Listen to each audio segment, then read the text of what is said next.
Now on BBC Radio 4, it's John Wilson with Front Row. Hello. Radiohead told their fans to pay whatever they wanted for the latest album. Now the band tell me why new money in the record business can't buy their services. But first, there were three big players in the pop game in 2007. Led Zeppelin proved they were still kings of rock. Amy Winehouse became both queen of the airwaves and a joker in the headlines. But the unseen hand, perhaps the ace in the pack, was dealt by the band Radiohead, who, in a surprise move, offered their new album for free. After being locked away in secret recording sessions, the band announced in October that In Rainbows, the album, would be initially available for download only, with no price tag attached. We could pay whatever we wanted for it. The move sent shockwaves through a music industry which foresaw artists taking control of their careers. And Radiohead were a band for which people had paid good money in the past. You do it to yourself, you do. And that's why Radiohead don't leave me.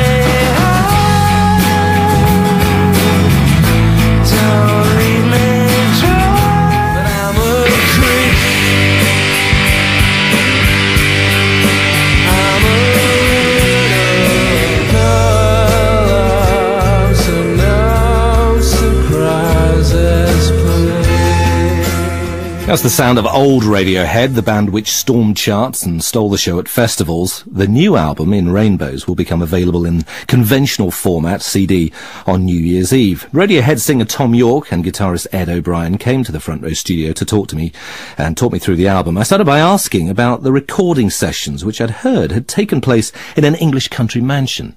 A ruined pile. Yes. Rather than a crumpling mansion. So you weren't recording in baronial splendour then? It wasn't chandeliers and... No. It was just a space that we could actually, set up in and not worry about smashing the place up a bit, because it would be difficult to smash it up any more than it already was. And you're playing live in the studio, so yeah. What in effect we're hearing is the sound of the room. Yeah, and that was the idea, because we'd road test a lot of these songs, and we thought we were going to record them quite quickly, get them down in their sort of live form with a few overdubs and make it work. But it didn't happen like that, because they actually weren't good enough. How we imagined it and how it actually was, it usually takes time to get through those things. This was no exception. I don't wanna be your friend, I just wanna be your lover. No matter how it ends, no matter how it starts. And thematically, In Rainbows suggests something soft, beautiful, colourful. The songs are soft and beautiful and colourful in places, but also mixed up with songs that are very hard and caustic. Was that the idea, to create an album of contrasts?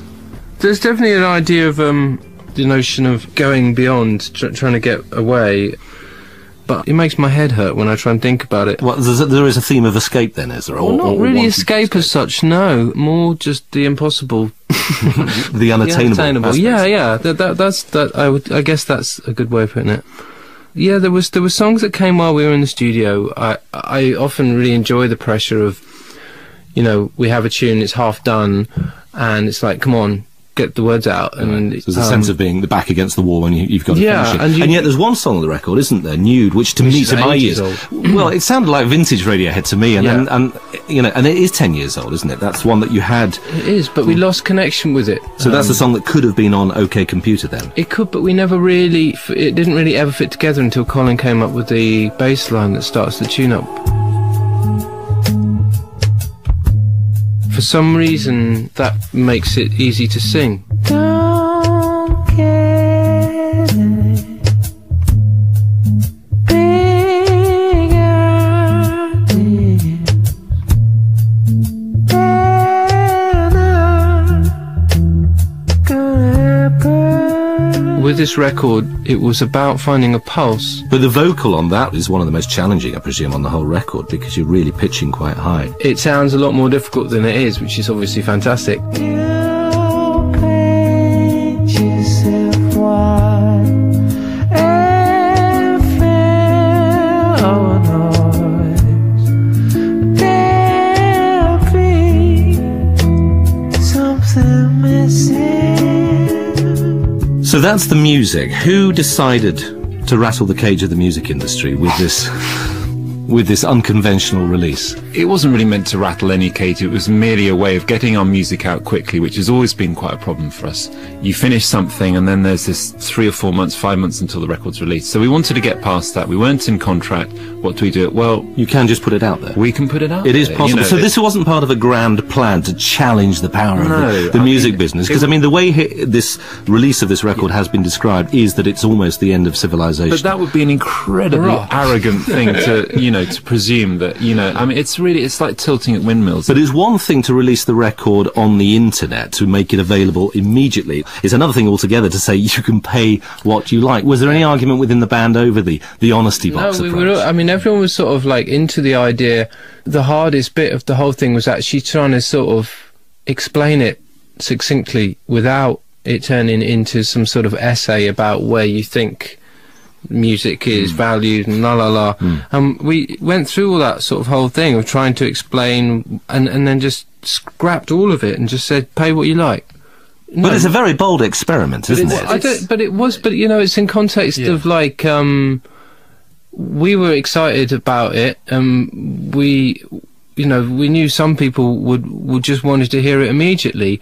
And so the sort of pay what you like thing or whatever, it was just, well, if you value this thing and you want to pay, then that's great. If you don't value it, you're just curious or you want to pass it around, that's also great too. You can copy it, you can, it was So like... you don't feel personally offended if one of your fans admitted to you that they paid 20p for it? Not at all, no, because, it's a distribution thing. Our problem has always been, we don't ever fit the format for radio, we're not very press-friendly. But after years of doing it, and sort of getting a bit tired of the sort of history and nonsense around the way people see our music, it was really positive to throw all that out, know that there's people out there who want to hear it, and just leave it as pure as that. But are you happy with the way it's worked? I mean, it's said, I know you haven't released the actual sales figures, but something like 2/3 of the people have downloaded the album for free.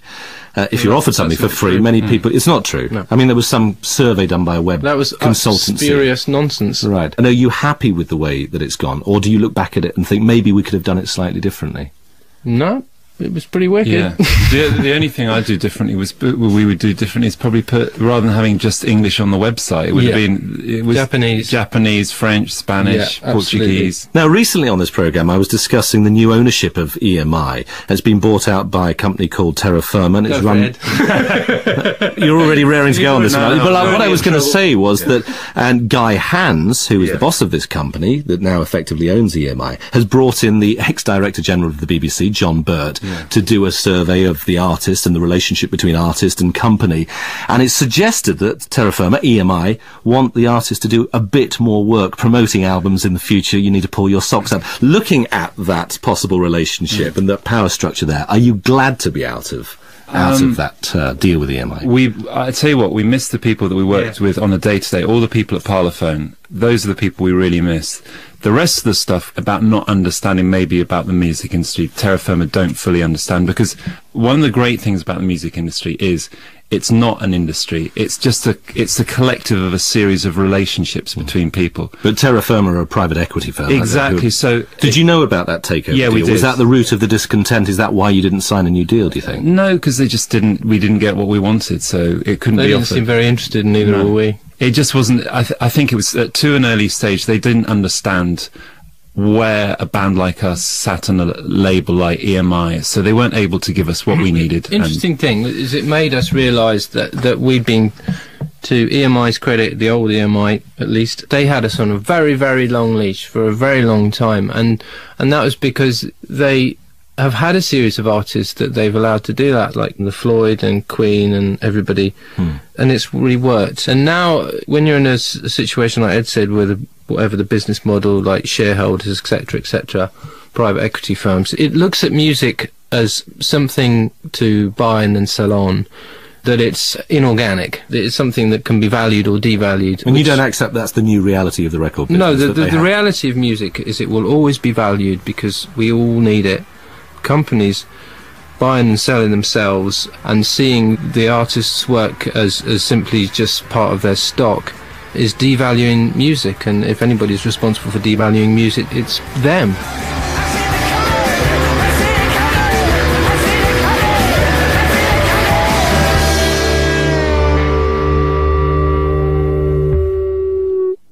Thom Yorke and Ed O'Brien of Radiohead. The CD version of the album In Rainbows is released on December the 31st.